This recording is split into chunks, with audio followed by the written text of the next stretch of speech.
20 কোটি টাকা মেরে খেয়ে দুদকের জালে ধরা খেল ডিসি ও জেলা জজ সহ 5 জন। কক্সবাজারের মাতারবাড়ি তাপ বিদ্যুৎ কেন্দ্র বানাতে জমি অধিগ্রহণের 20 কোটি টাকা আত্মসাতের অভিযোগে সাবেক জেলা প্রশাসক রুহুল আমিন, সাবেক জেলা ও দায়রা জজ সাদিকুল ইসলাম তালুকদার সহ 5 জনের বিরুদ্ধে গ্রেপ্তারি পরোয়ানা জারি করেছে কক্সবাজারের জ্যেষ্ঠ বিশেষ জজ আদালত।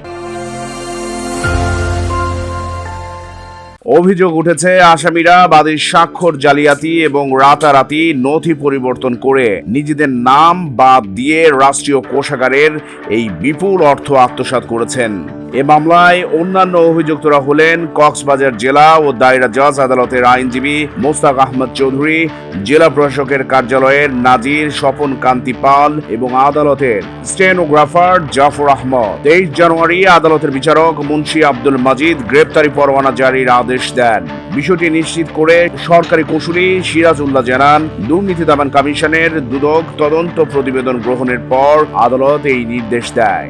2014 সালে মাতাবাড়ি বিদ্যুৎ কেন্দ্র নির্মাণের জন্য জমি অধিগ্রহণ প্রকল্পের 237 কোটি টাকা বরাদ্দ দেওয়া হয়। এর মধ্যে চিংড়ি ঘের এবং অন্যান্য স্থাপনা অধিগ্রহণের জন্য 46 কোটি টাকা বরাদ্দ থাকলেও 20 কোটি টাকা আত্মসাতের অভিযোগ ওঠে। কায়সারুল ইসলাম চৌধুরী এই দুর্নীতির অভিযোগ এনে মামলা দায়ের করেন।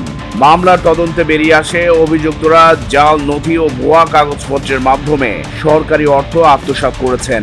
দুদকের তদন্তে প্রমাণিত হয় যে আসামিরা 19 কোটি 82 লাখ টাকা তছরুপ করেন। 2017 সালে রুহুল আমিনের জামিন আবেদন নাকচ করে তাকে কারাগারে পাঠানো হলেও পরবর্তীতে তিনি জামিনে মুক্ত হন।